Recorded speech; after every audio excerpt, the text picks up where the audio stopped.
Oi, meu nome é Anderson e o Pedro ele me convidou para falar algo sobre avivamento. E eu gostaria de começar, talvez falando de um modo um tanto quanto diferente. Por exemplo, lá em Romanos 5, o apóstolo Paulo fala algo parecido com o primeiro Adão e o segundo Adão. Normalmente a gente tem uma visão de primeiro e segundo Adão,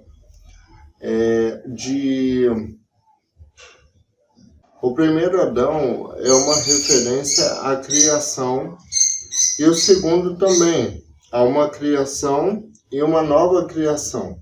Ou seja, o primeiro Adão ele representa uma velha criação, uma criação que se corrompeu diante de Deus, uma criação que caiu em desgraça. Por quê? Porque resolveu seguir os seus próprios instintos acima de tudo. Ao invés de louvar a Deus, o Criador, resolveu louvar a si mesmo, a sua própria glória. O segundo Adão vem restaurar o ímpeto inicial que Deus colocou no coração do ser humano. Vou explicar. Normalmente, quando a gente fala sobre religião, toda religião precisa de um templo. E em todo templo é necessário um Deus no meio dele, representando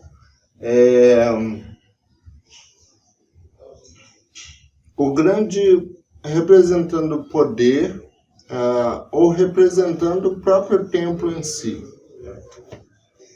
Um exemplo bom que a gente vê na Bíblia é sobre a história de Sansão, quando Sansão está preso no templo de Dagon. Então tem um templo e Dagon representa a presença dele, a imagem de Dagon está no centro do templo e a imagem dele representa a presença dele ali. O que isso significa? Quando Sansão ele derruba o templo, derruba a imagem, ele está derrubando a presença do deus Dagon. Então, no caso de Gênesis, quando a gente lê o livro de Gênesis, nós devemos entender, por exemplo, o primeiro versículo da Bíblia: no princípio criou Deus os céus e a terra. Os céus e a terra representam a totalidade da criação de Deus. Isso que a gente chama de terra, de criação, de mundo, é o templo de Deus. E a imagem de Deus no mundo é o próprio, e a imagem de Deus no mundo é o próprio ser humano. Vou repetir. A terra é o templo de Deus e o ser humano é a imagem de Deus no centro do templo. O que significa que o ser humano é a representação do próprio Deus no templo dele. Quando o homem peca, é como se ele estivesse derrubando essa imagem e também borrando o templo. Aquela coisa do templo está em ruínas, o templo meio que foi arruinado. É por isso que a criação ela é corrupta, no sentido de há vários males no meio da criação. Então, no tempo e no espaço, o próprio Deus se encarna para mostrar a finalidade da nossa vida, ou a finalidade da nossa criação, e não só por conta disso, mas ele também se encarna para restaurar o templo de Deus e para restaurar a imagem do ser humano. No hino que Paulo cita em Colossenses 1, entre os versículos 15 e 20, o apóstolo Paulo afirma que Cristo é a imagem do Deus invisível. E ele vai falar em Colossenses 1, 27 o seguinte: Cristo em vós, a esperança da glória. Dentro da teologia do apóstolo Paulo, como eu falei no início, sobre o primeiro Adão e o segundo Adão, nós precisamos ter essa referência. O primeiro Adão representa uma imagem distorcida, uma imagem quebrada, uma imagem arruinada e de um templo completamente quebrado. E o segundo Adão representa uma imagem refeita, uma imagem nova, uma nova criação, uma nova criatura. E representa também o início de uma terra renovada, ou seja, do templo que será renovado.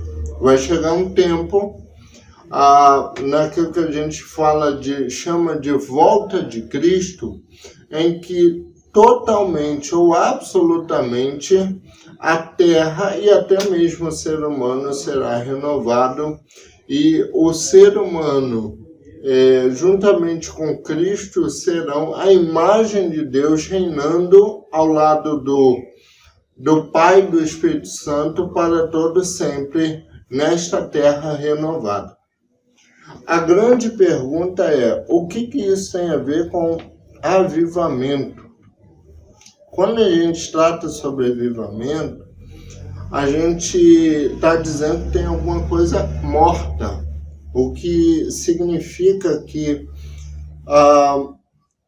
a morte é uma consequência justamente do pecado, daquela rebelião que a gente vê em Gênesis 3.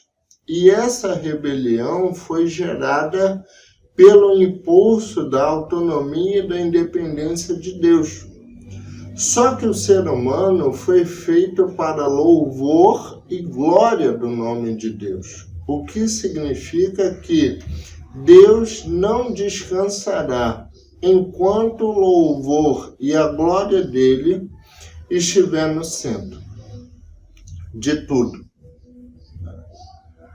Isso tem a ver com avivamento, porque quando nós olhamos o mundo à nossa volta e quando nós olhamos para o nosso coração, nós podemos e devemos pensar na ideia ou na possibilidade de que não vivemos o tempo todo para o louvor da glória de Deus. E é interessante porque quando nós lemos entre Romanos 8, 19 a 23, nós podemos ter a percepção de que os filhos de Deus têm uma esperança do reinado dessa glória.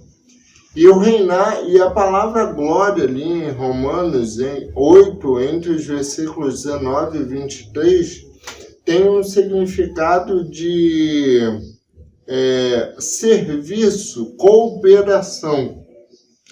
Deus chama um povo, Deus chama a sua igreja para que ela participe deste reinado juntamente com Cristo, e ao participar deste reinado juntamente com Cristo, deste serviço, transforme o mundo à sua volta. Ou seja, o objetivo de Deus, do Deus encarnado, aqui na Terra era redimir o seu povo. E hoje o seu povo, pelo menos uma parcela, tem a mesma missão que ele. Nós somos, nesse sentido que o ser co-herdeiro com Cristo significa. somos co-herdeiros com Cristo, ou seja, pertencemos a uma nova terra, pertencemos a uma nova criação. Portanto, está nas nossas mãos, estando em Cristo, buscarmos a redenção do nosso próximo.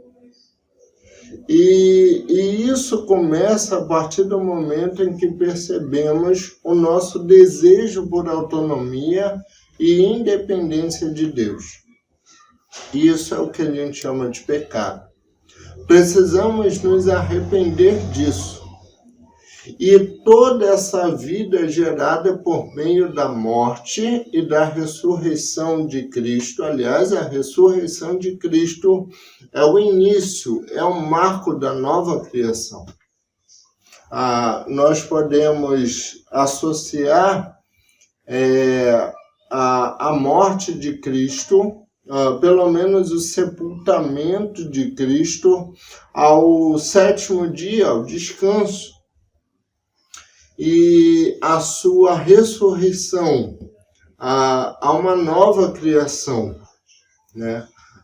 Se termina tudo no sétimo dia, começa uma nova vida no primeiro dia, o dia da ressurreição.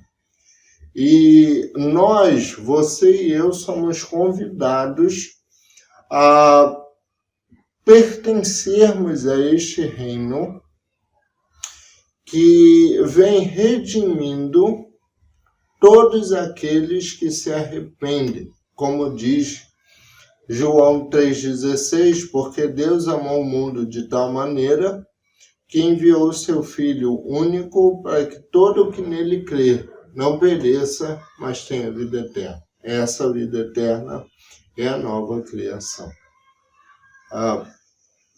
Nós fomos chamados, aliás, melhor dizendo, Deus Pai é o Criador, o Filho é o Redentor e o Espírito Santo é o agente da missão.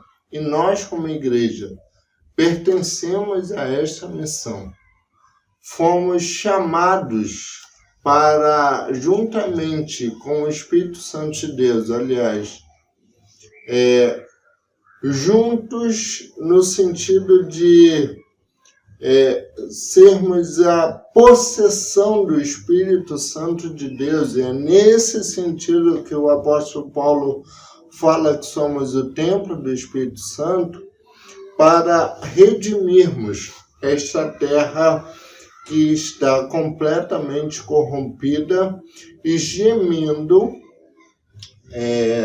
à espera da restauração completa de todas as coisas. Eu espero que isso tenha lhe ajudado a entender um pouco sobre o real sentido, pelo menos o sentido bíblico de avivamento. Eu espero que Deus te abençoe e o ajude a compreender cada vez melhor